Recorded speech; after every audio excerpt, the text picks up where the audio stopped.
Good morning, good afternoon, everyone. Thanks for joining this 15th SAM Best Practice webinar. My name is Nicolas Rousseau. I'm product manager for FlexNet Manager and Flexera One item. And this will be my pleasure today, like every month, to spend an hour with you for this recorded session, where we'll go through the news, but also a specific topic. And today will be the management of IBM PVU and VPC licensing in ITAM and FlexNet Manager. So we will. I'm sharing my screen. Hopefully, you see the first slide of the presentation.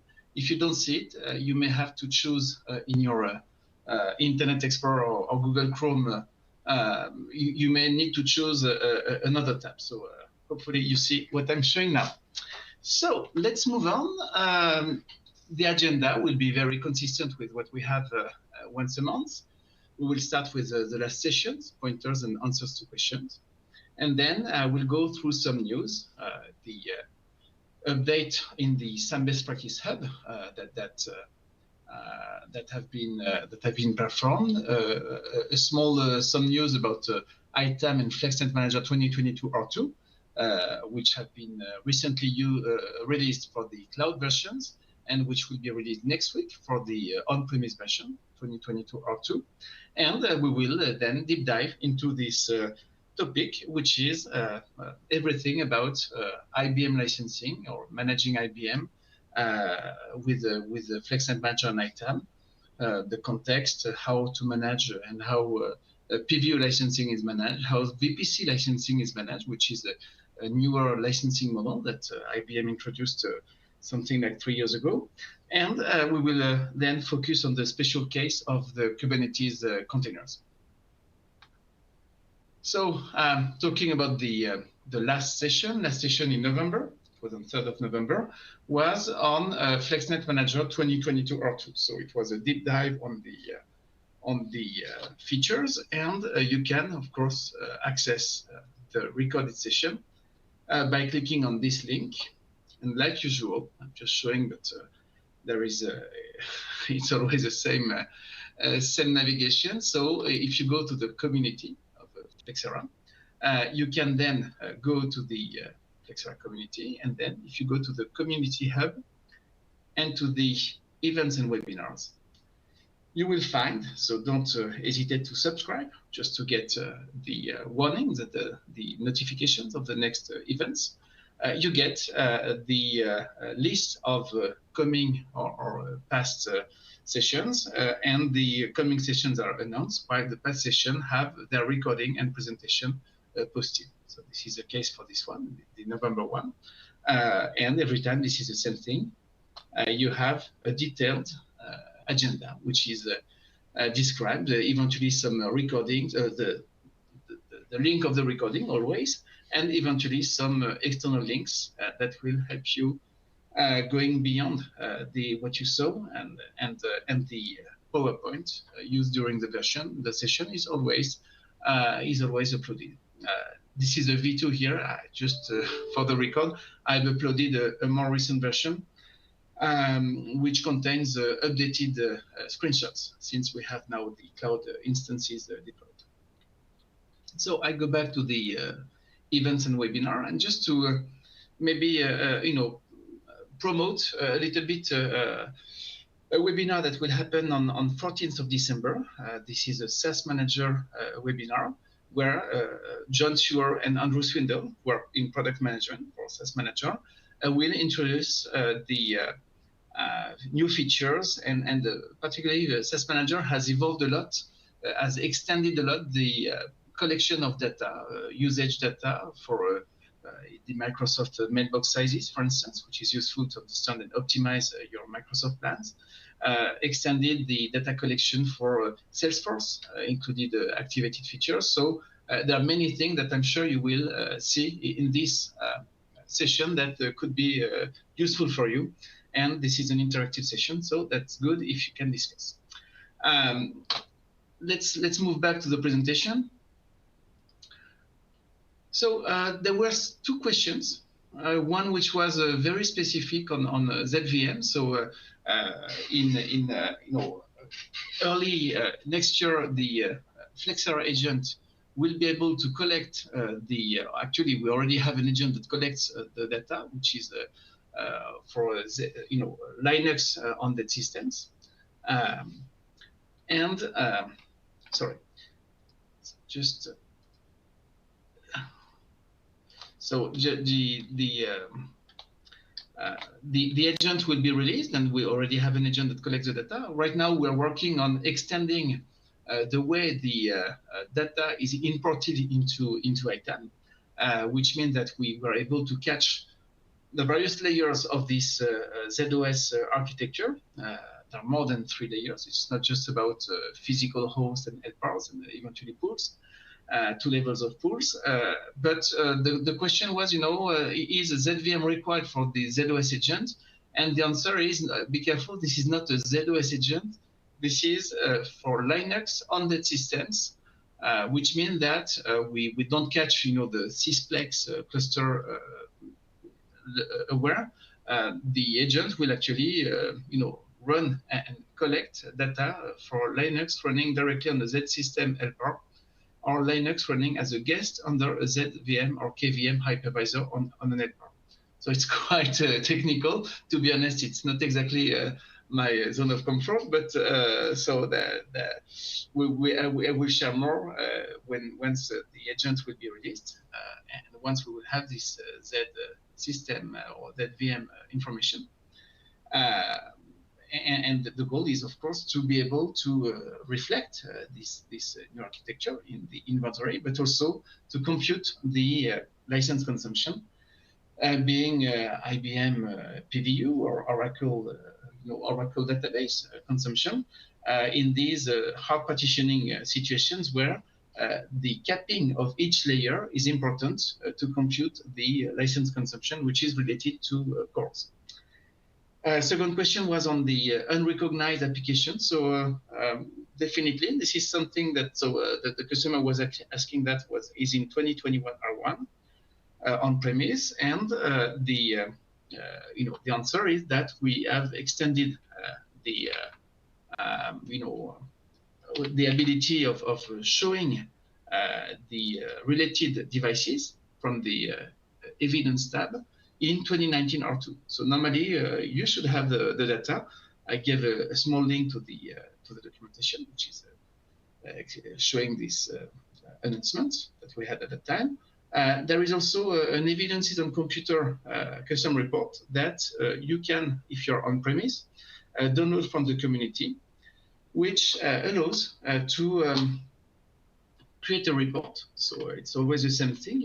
These community articles contain a Word document, so explain what the topic is about, and contain a Word document which has an embedded file with the SQL code. So you can create a custom SQL report that will look like this one, for instance. So the report, these reports, for instance, show this one, for instance, show the evidences on computers. So it shows the raw evidence. You have an input that you see on top, which allows to enter the computer pipe evidence name. And what the report does, it catches, if you have no computer, for instance, if you just have a pipe and then an evidence name, it will catch across all computers all the evidences which contain Win, for instance. So this is quite, it could be challenging in terms of performance because this is covering big tables. But if you have this wish to see across table some evidences, but not just one evidence, because here, when you go to the device type of an evidence, it's a unique one. If it's not recognized, you can get more information with this report. Let's move on. The news now, ITAM 2022 R2 just got released. It was actually 10 days ago on cloud customers, for cloud customers, and even a little bit earlier in Europe. And the on-premise version is planned for December 12th. So we are in the packaging phase right now, and the zip for installing the new version and upgrading will be available in the license download portal. and downloads portal as soon as next week. The SAM Best Practice Hub that I refer to frequently is providing a lot of data, is showing you what has been released. So, the SAM optimization hub, which was described in details, has been delivered with 2022 R2. So that's good news. And the next hub, which you see on top, for instance, that describes the SAM operations hub, which will be about KPIs and drill down into details of eventual inventory gaps or recognition issues and so on. This next hub is described in detail, and some updates are constantly performed in this SAM Best Practice Hub. So what happened recently, for instance, new SAM Best Practice calls that the latest links have been set, and a new flat list of license restriction reports has been also created in the community and is referenced in this SAM Best Practice Hub. So the idea that when it comes to restricting the licenses per cost center, corporate unit, or location, this is quite hard to understand, what license is restricted on what. And this report is providing the flat list across licenses of all the restrictions. It doesn't handle the new type of restriction that we have, which is the intelligent license restriction based on a computer group or on a device group, or user group, sorry, device group or user group. But here you can see any restriction based on entities. Okay, so this was for the news. And there is a Flexera ITAM newsletter, that November newsletter that you may have received. This newsletter is a good way for you to keep in touch with actuality and everything that's happening. So the ITAM, here we go, November newsletter, which is here. If you didn't receive it, if you're not in the distribution list, and if you're interested in receiving it, so it again, it talks about past best practice webinar, the future ones.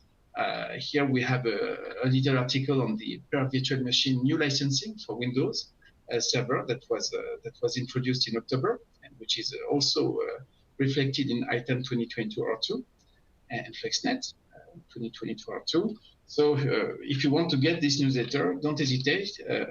In the questions, you can submit a question just saying, hey, please send me, add me to the list, and I will be glad to have you added by the customer success team, which is managing the sending of these emails. Okay, so let's move on, and let's move to the core of the topic of today, which is managing IBM PVU and VPC. So maybe I wanted first to give you a little bit of context. IBM and Flexera have a partnership, which has been announced in the IBM community, but also on the Flexera one. And IBM has certified ITAM, which is the cloud version of Flexera Manager. So Flexera One ITAM has been certified to be an alternative to ILMT, which means that with no specific amendment to your current agreements with IBM, you can use FlexNet.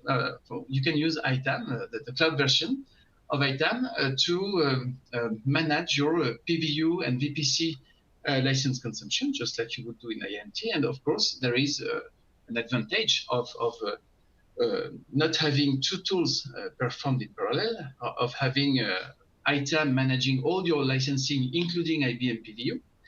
So this is, I would say, the operational saving on your side.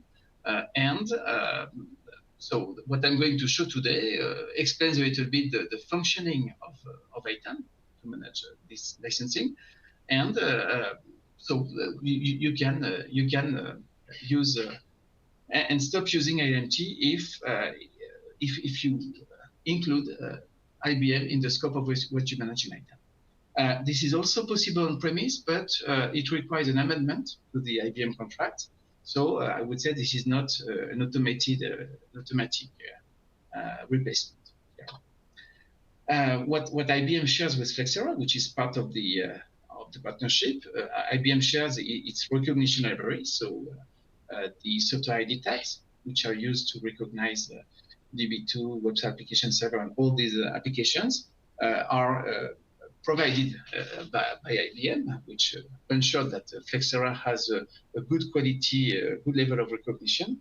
And the bundle library also is shared. This is a big topic, you will see. So Flexera can use resources which give the details of the bundles, which is a very important topic for IBM PVU and VPC. And finally, another part of the partnership has been to work on an integration that has been developed jointly. Basically, ITAM has REST APIs which have been developed, which expose the license consumption data that Turbonomic will then use to orchestrate and compute the optimal architecture for a virtual environment. So this is a big story around Oracle that you may have heard from me one or two times in these some best practice webinars. ITAM and FlexNet Manager are able to compute what is the ideal target architecture. So this VM with this option deployed should be in this specialized cluster. And if you were moving the VMs according to the report, you would save X million dollars. So this is what ITAM does. And Turbonomic has the orchestration capabilities, has the ability to measure the architecture performance. This is the primary goal, but includes now some licensing inputs from ITAM to optimize not only in a performance perspective, but also in a licensing perspective and orchestrate the virtual machines. So that's a very promising integration, which has started with Windows Server, which is expanding on Oracle. So the use cases are expanded to allow this integration and orchestration. So let's move on to the PVU licensing. PVU licensing is not the simplest licensing that I've seen as a consultant when I was doing license positions for vendors. IBM, in a wish to be fair and reflect the fact that a more powerful server should pay more in terms of licenses than less powerful, IBM has created a licensing which is called PVU, and VPC is actually an extension or an evolution of this PVU licensing. And just as maybe an introduction, in this ITAM best practice hub, at the very bottom you will see there is a link to a post which explains that in a good intention. So let's move on the very bottom. Take a step back. So when good intentions, goodwill, and sincerity lead to licensing nightmares, IBM, like other vendors, have tried to find the best licensing rule that is fair. I mean, if a machine, if a server is more powerful, it should pay more. If a server or a virtual machine or a logical partition moves, can move or moves in a cluster, for instance, for a VMware virtual machine, it should pay more given the complexity of the and the number of cores of the host in the cluster. So in the end, each vendor has created their rules, and the IBM subcapacity rule is described here. So this is fair, I would say, but it leads to quite some complications. And good thing is, IBM has ILMT to perform these complex calculations, and ITAM has been, over the time, it has for a long time been able to support this PVU calculation. But ITAM and FlexNet Manager have been constantly evolved to offer these type of calculation. So by default, full capacity will apply unless you have either FlexNet or Flexera tool or the ILMT tool.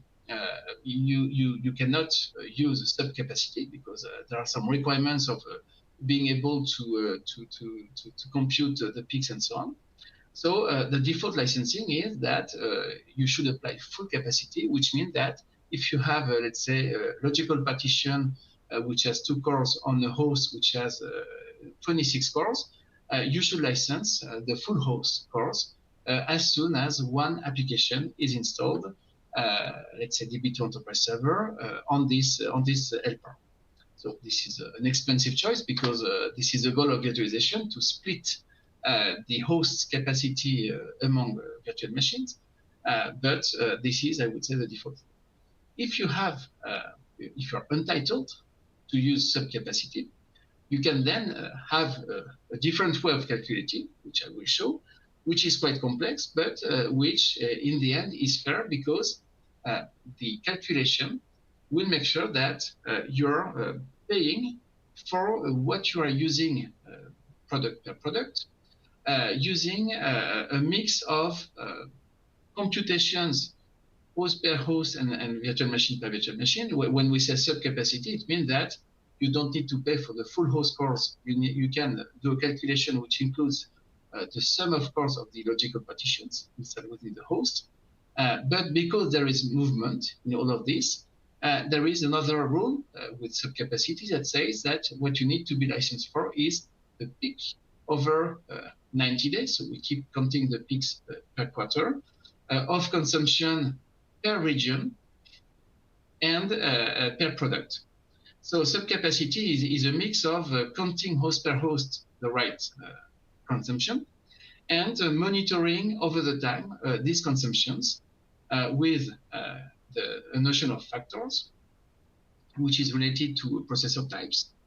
So you get here, the point rule set that we have embedded with the FlexNet, which includes, depending on the server types and on the type of processors, which includes the factors 70, 50, 100. And once you have this factor, this PVU factor mapping calculated thanks to the PVU point rule set, you need to compute based on the cores of the host and the helpers, but also you need to manage the peaks per region, per product. And how do we compute a peak? This is a requirement that makes you entitled to use subcapacity. How do we capture the peak? By every 30 minutes catching the number of virtual machine cores and the links between the hosts and the VMs, because in the end, because everything keeps moving, including the number of cores eventually that you could allocate to a virtual machine, because everything keeps moving, the idea that you snapshot the consumption and the architecture every 30 minutes, you capture the peak over 1 day, this is technically how we do it, and you monitor the peak over 3 months. That will allow to understand which is your, let's say, DB2 Enterprise Server license consumption. And then, you have quarterly peaks. I will show a little bit more the report and what it looks like, but you have quarterly peaks, which are measured. I've seen customers who had a requirement to measure actually the peak monthly, but in the end, you keep the peak data for 2 years. And what matters really is, what was the peak over 2 years to understand your needs in terms of eventually new licenses, but also maintenance. So that's a little bit complex, but the idea is I would say is fair because things keep moving. Let's monitor them and let's catch the peak, and this is what you should be licensed for. Another topic which is very important with the IBM is the notion of bundle, because each product comes with, I would say, components, which eventually could be themselves licensed products. So there is a logic in the SKUs, in the purchase unique, stock keeping units, that these SKUs map to a number of products, some of them being primary. The primary product is the one that will trigger the license consumption for a given product on the network or on the physical computer. And the supplementary products are actually components that will come for free as soon as you license the helper or the host with the primary product. So there is a quite high complexity, I would say, because on a given host or a given, virtual machine, for instance, you could have 10 IBM products.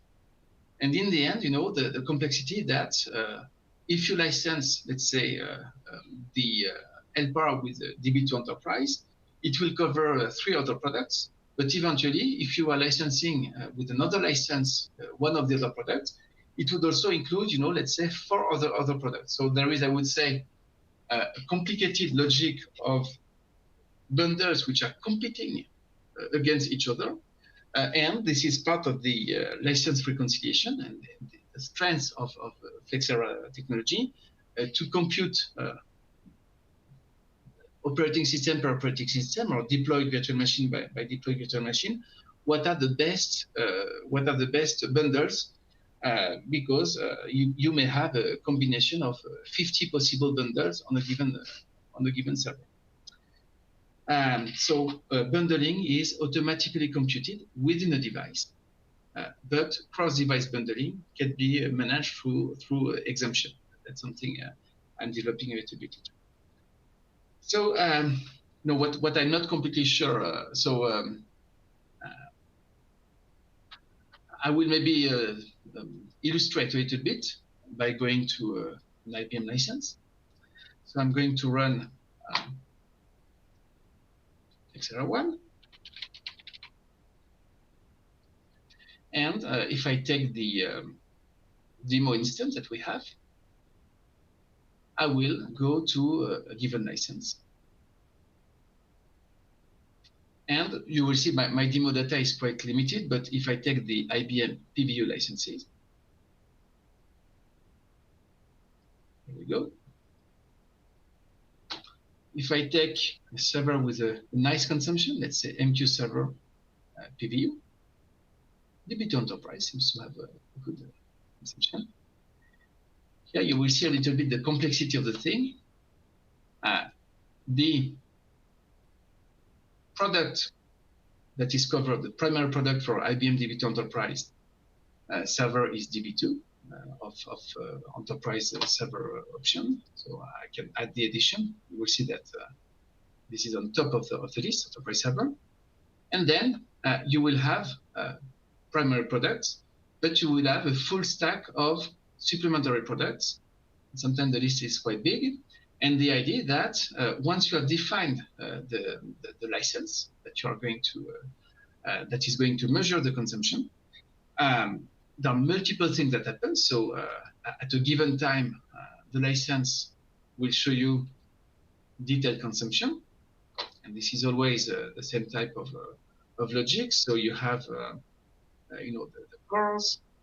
You have even, the capped cores, which are actually factored here. So if you have a helper which has, let's say, 10 cores, but it is capped to be only consuming a max of 4 cores, this will be what would be here.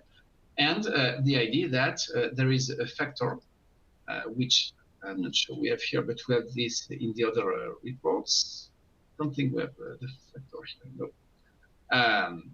So there is a factor which is computed per type of processor, and constantly the calculation will, so this is a little bit the same type of things. You see here, for instance, you have 2 helpers. You have a pool, which has actually a capping, which is quite high. You have 1 helper here, which has 2 cores. So the pool will not cap the logical partition. Again, you have another pool, which is quite big. So no need that will not be able to cap the consumption.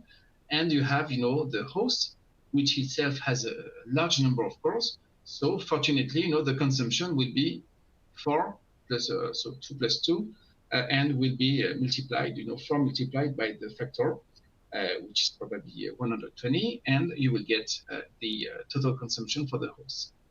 So this is, I would say, the snapshot view, and this is what you can get with this, license consumption report, current consumption, sorry. So here, normally, what you should see is very aligned with what we just saw in the license consumption tab. But you will see here way more information, such as what is the consumed application, is the application primary or supplementary. So you see all this combination of things, which are who is consuming, what is the factor. This is one of the many columns that you have here, 120, etc. What is the installed machine, I would say, what is the host of the machine, and what is the region, because that's a complication. We're actually splitting and making the counts per region at the peak time. So you see here the license consumption, total license consumption, is basically the sum of regions consumption. Each region could have a different peak. You could have a region with a peak which was reached. So here we're in the current consumption. So right now it's not about peaks. It's just about the picture, which machines from which region is consuming how much. But what we need to keep in mind is that the work on computing the consumption is actually performed over the time. So if I'm opening this one, which is the IBM consumption report, you see here that we have a start date and an end date. Typically, this is a quarter. And when you run the report, not only we have the snapshot view that you just got from the consumption tab or from the current consumption report, but you will get all the data about which machine for which application consumed, for which region, the sum of regions consumption at the peak time, and all the details, which in the end will allow you to understand what is your peak consumption for the quarter. And then you have to apply this logic quarter per quarter over 2 years, and you can get this report. And something new that I will show in the slide later, but you can download from the report the IBM audit report that contains a number of signed reports. So there is a checksum which is generated at the time of the download. So part of the activity of managing PVU with ITAM is to once a quarter, at the end of the quarter, download the IBM audit report, save it somewhere, and keep it for 2 years, because this is the data retention requirement.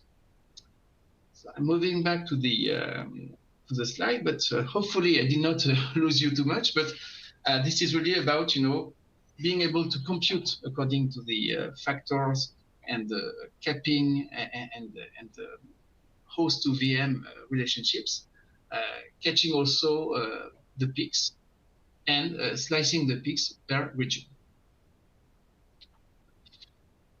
So the next more specific features, how do you activate subcapacity?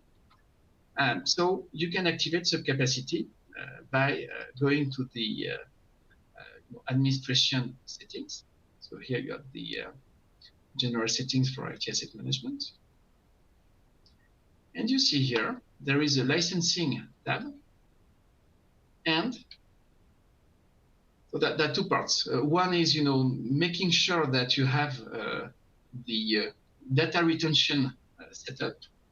So you can keep the data for, let's say, 2 years. So ITAM, Flexera Manager, will keep stacking the license consumption results for a long period. And you have this, sort of peak reset, which allows to define a start date for when you want to start monitoring peaks, and the duration, typically a quarter, that you want to keep for this data. So this is the first thing. And then you have the inventory settings. Inventory settings. Okay. Here we go. And in these inventory settings, you have another part which is very important, which is enable frequent hardware scanning for IBM subcapacity. So and 30 minutes is a typical requirement. So once you do that, the Flexera ITAM tool, Flexera Manager, will have some scheduled tasks which will be sent to the beacon.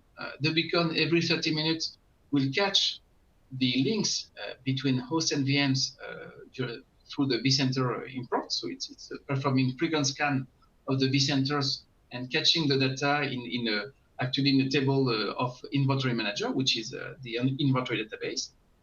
And the agents themselves will run a mini scan, I would say, every 30 minutes, which will be focused on the number of cores and processors, so just focused on the hardware. It's not a full, file evidence and installer evidence scan, but it's a sort of a snapshot every 30 minutes of the hardware of the server, or more particularly of the virtual machine. So once you have activated, the data historization settings, once you have activated the frequent scan, you are good to go, and the data will start coming. Of course, you will need to create your licenses using the SKUs. I did not insist on that, but given the complexity of bundles, you should absolutely, find in your purchase data of IBM the SKUs, which are normally provided, because they are also very important to ILMT.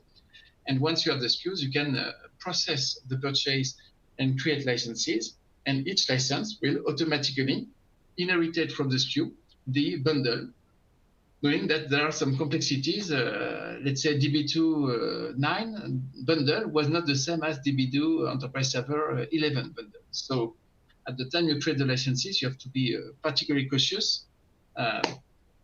Are the products still maintained? You could have some legacy products which are no longer maintained, so you should have to take the old bundle version.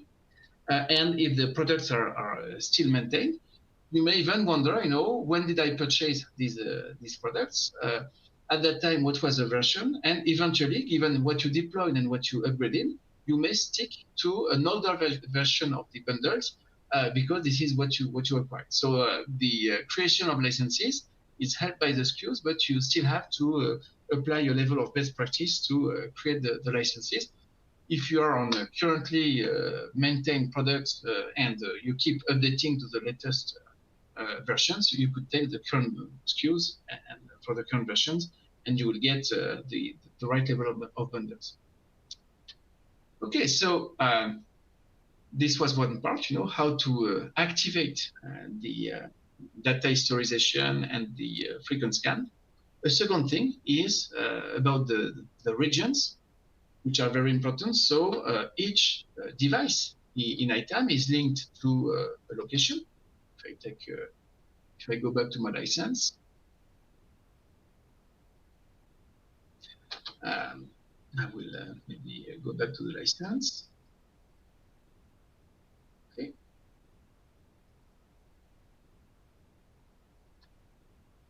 So on this license, if I take the consumption, if I move to one of these helpers, maybe open in a new tab, you will see very simply, helper is when it is managed. So there is a process upstream to make sure that you link your servers and your helpers to the locations. And the ownership field will show you what is the location. And here we have a specific field which is for these IBM licenses, which is specific to IBM, which is the IBM region. And how you manage IBM regions, it's very simple. If you go to the IT asset locations, or to the locations on-premise, you will see that you can select the locations you created. So you're free to create as many locations as you want. But here you can assign an IBM region. Out of the box, and in general, there are 3 big regions. I've seen cases where customers had to create additional regions, which can be eventually done on-premise. You can eventually expand or customize these parts. In most of cases, I've seen customers who had no regions to manage. Basically, IBM was okay for them to managing all the consumption without the notion of region. It's easy, so nothing is allocated to region. Or some customers eventually have the classical regions and will need to map their locations to these regions. Okay, so that's the other important I would say, underlying setup and configuration that will allow then the data to start being collected and computed and allocated with the right peaks to the right regions. Let's move on. So I've started to describe a little bit, but how PVU calculation or recalculation works. This is pretty sophisticated. So every 30 minutes, the refresh data sets are stored in FNMS inventories, the inventory database. The daily peaks are stored in the compliance table. So we have data which is managed both on the inventory side and on the FNMS compliance, which is what you see from the web UI. And each day, important thing, the licenses are recalculated along with the regional peaks over the full detailed data retention period. So let's say you have a 2-year retention period. It's important to keep in mind that there is sort of a write-back mechanism. Let's say you created a license 1 year ago, and you forgot to add a supplementary product. By changing the license definition, the license recalculation will actually reassess the data backward. So, of course, if you saved your reports quarter per quarter, what you change, the write-back mechanism may technically apply to the full period, but it will not apply to what you already stored and historized in the quarter audit data download. But for the quarter, if you had something wrong, let's say a server was not to consume, you can actually exempt the server. It will be exempted over the full period.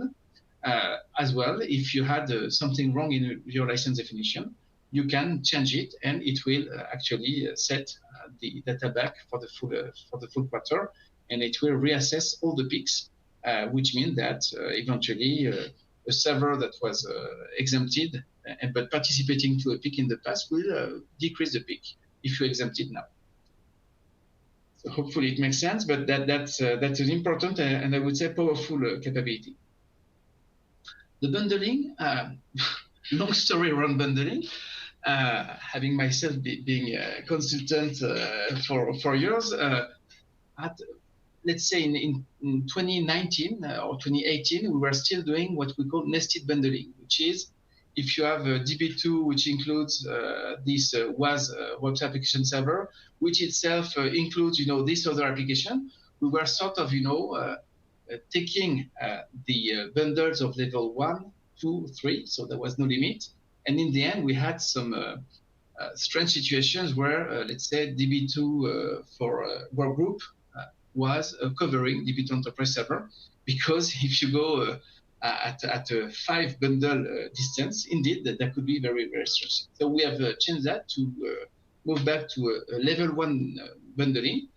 If when you create your licenses, you feel that and you agree with IBM, or you're convinced that you should add one more application which is part of one of the supplementary products, which is itself a bundle, a supplementary product of one of your supplementary products, nothing prevents you from extending the license and changing the links between licenses and applications, so that you get this additional layer of bundling. So we provide out of the box a level 1 bundling. You are free to eventually fine-tune or challenge the bundles we created and eventually extend to your own needs. This is your decision. So the bundling being applied, we have a number of reports. I will not go through all the reports, and I already showed some of them. So an easy way of doing that is to go to the set reports, and you will see that in the licenses. Let's say we want to filter just to see the PVU reports. PVU. So you have these PVU license consumption and PVU current consumption. Just checking one thing, because yes, other reports, not exactly sure on which folder they are, but other reports are actually to catch if the data is relevant. So did you change manually your course of let's say, hosts or virtual machine? This is the PVU overrides. Do you have issues with the frequent scan and machines which are irrelevant? So these reports will sort of confirm that this report has valid data, because these reports have a limited number of exceptions. So these are the reports. And as I said, you know, if you go to this report, if you download the IBM audit report, and this was added something like in April this year, so after 2022, you see here that you have, not sure exactly how we signed the report, but this is now signed. And you get this PVU, VPC, and cloud pack consumption reports. Actually, there is not even the overridden consumption or out of date inventory in this zip. So I would carefully, you know, also save the other reports just to make sure that you have retention or data retained to prove the situation at the end of the quarter. Okay, so this is where we are. Number of reports. And so the license detail, I will accelerate a little bit, otherwise I will be missing time. Each license shows details and consumption per region, which is probably the UI, the most complicated UI you could see for the compliance tab of a license. These are the PVU licenses. And in the details, I showed you already, the details show the current snapshot, but if you want to see the peak over the time, this is you know, on this other link that you need to. So I already explained it a bit. You need to make sure that your licenses are correctly managed and created. You need to make sure that the exempted servers that need to be exempted are correctly exempted. You need to maintain exemptions. And at the end of the reporting period, once you have clean data, you can you know, run the reports or download the audit report. Now you have the audit report. If you're in a version which is including the audit reports, you need to download the signed report and keep it for 2 years. Cross-server bundling is a separate topic. So that's a report which is not yet productized, but bundling is super complex, as I explained. There could be tens of combinations on a unique server. We try to do our best, but also bundling across server could happen. And this report, honestly, this is what one customer was saying, but not every customer is saying that. This report was computing within a host across LPARs what could be possible bundles, and eventually it could lead to exempting some of the virtual machines which are consuming as primary today. But which could be used for a given product, but that could be where the product could be supplementary for another LPAR in the same host. So that's one activity and one I would say tricky activity.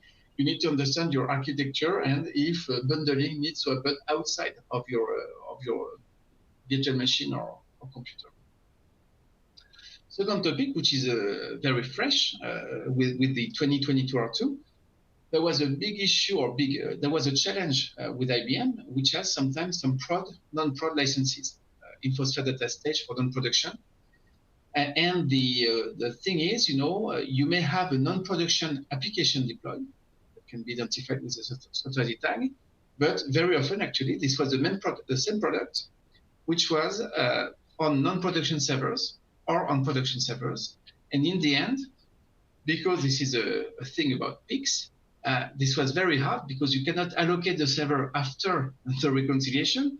If you allocate the server after the reconciliation, it means the peak was eventually including servers which were non-production for a production license, etc. So we have a new intelligent license restriction feature, which got released in 2022, which will definitely be very helpful for IBM prod and prod licenses. You can define a report, which is the list of your non-production servers. That's easy. You can restrict your non-production license for data stage on production to this report, which is just showing non-production servers. And the good thing is, as soon as a new application gets installed, the next reconciliation will check if the server belongs to the scope of covered servers by the license. And there is no risk now, if you set correctly your production, non-production flags on the servers or role, there is no risk now that you get some cross license consumption from the wrong servers. The restriction will enforce that non-prod license will never cover a production server. Moving on, the VPC licensing is a little bit the same, but with one additional level of complexity. So I can show you a license very quickly. So if I go back to this demo system, you will see that we have some VPC licenses. And if I take this one, for instance, back for integration, all what I said about the PVU calculation, the factors, the peaks, the regions is still relevant, but there is an additional level of complexity, which is the bundles which are defined. And you still have, so here I just have a primary product, but I would imagine that you can have supplementary products. But once you have a bundle of consuming products for a VPC license, you have some factors. So in the end, you know, a VPC license is a bundle of PVU licenses where each product will have a different weight, which is basically proportional to the license cost. So some products will consume with a factor of 1, some other will consume with a factor of 4. And in the end, the consumption is the combined consumption of all the products catching the peak of the combined consumption. So the VPC license peak will not be the peak of MQ server plus the peak of data power gateway plus the peak of API connect. It will be actually the combined peak over 90 days, and that's what ITAM and what Flexera Manager manage out of the box. We have on one side the bundle definitions, and on the other side this capacity of applying factors and computing the peaks.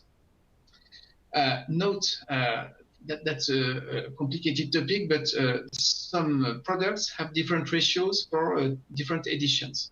Typically, web application server and web application server network deployment have different ratios within some cloud packs application from cloud pack licenses. So we have already splitted some of the products. We have now a web application server product and a new web application network deployment new product. It happened something like in April this year. And we will be pursuing, because there are other cases, WebSerMQ, probably DB2, which also has this tricky topic. So expect the ARM to evolve to sort of stop managing on the same product 2 different editions that may have different VPC ratios. So we have to create separate products. And the experience of WAS and WAS-ND showed that the product stayed linked to the licenses, even if we divided in 2 branches the products.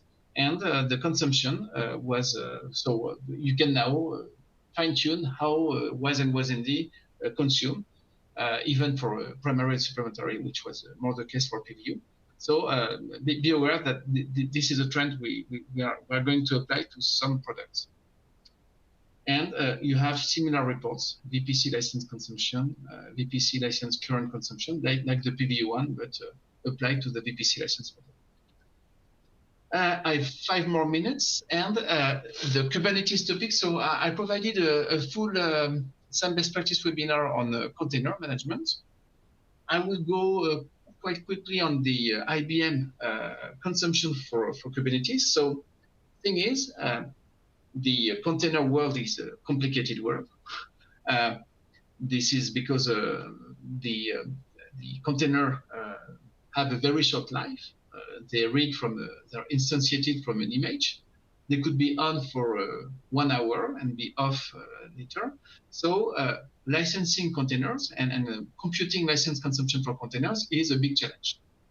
It happened that IBM has created the license service on their Kubernetes technology, which constantly is snapshotting which are the containers which are on, what are the installed PVU or VPC applications, which are the number of cores, which are the consumptions, and in the end, it reminds me a little bit of a CRT, which with mainframe. In the end, you have a constant monitoring of the potential consumption or PVU consumption, and we have with our Kubernetes agent, Flexera Kubernetes agent, is able to query the Kubernetes architecture.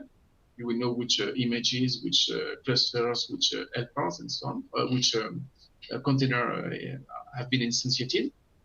But the agent is also able to catch from the IBM license service the consumption and the peaks. So it's not catching every minute of consumption. It's catching what is provided as a cluster level consumption given the peak.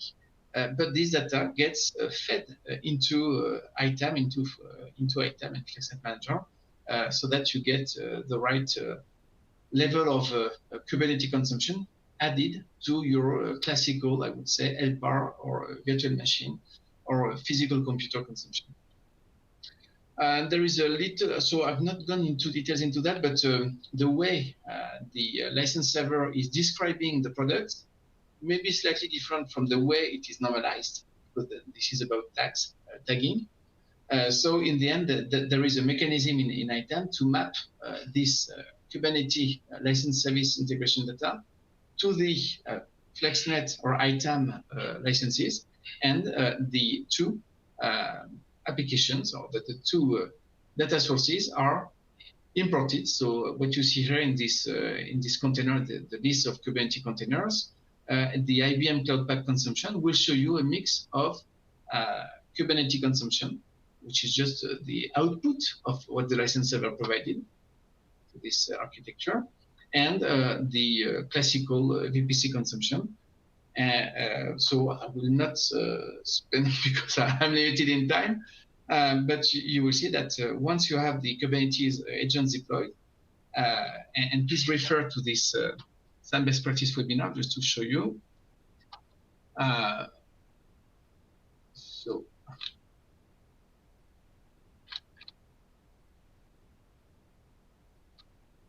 So in this article, the ITAM best practice, hub, you have the full list of sessions that have been delivered, and this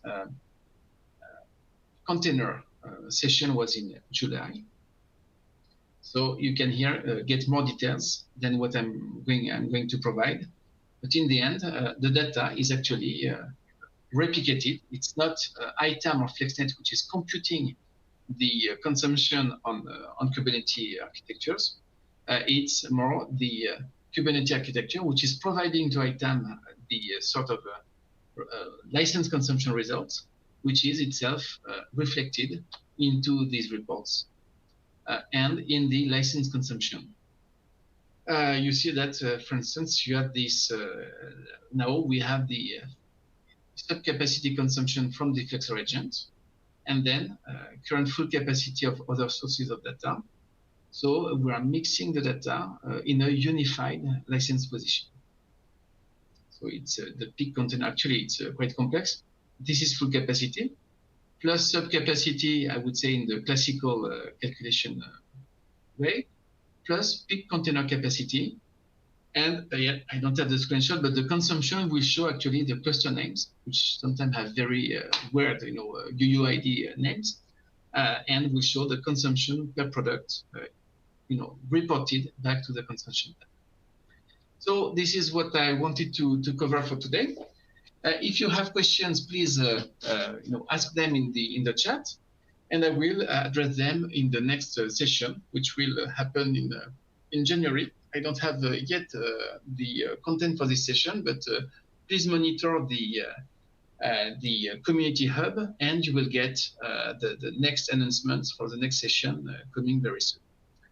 Thanks for your time. Have a good evening, and talk to you soon.